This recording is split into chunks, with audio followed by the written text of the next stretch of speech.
আসসালামু আলাইকুম ওয়া রাহমাতুল্লাহ। আমি ইউসুফ। আমি সেই ইউসুফ।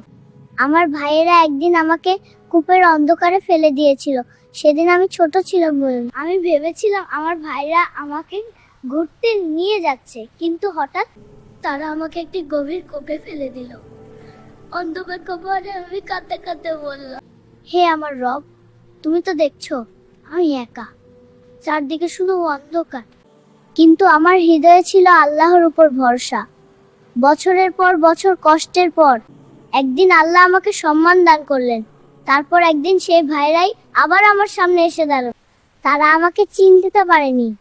আমি বললাম, তোমরা কি জানো আমি কে? তারপর আমি বললাম, আমি ইউসুফ, সেই ভাই যাকে তোমরা একদিন কূপে ফেলে দিয়েছিলে।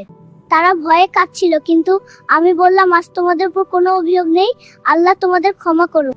হ্যাঁ, আমি তাদের ক্ষমা করে দিয়েছিলাম, কারণ আমি শিখেছি যে আল্লাহর উপর ভরসা করে আল্লাহ তাকে কখনো অপমানিত করেন না।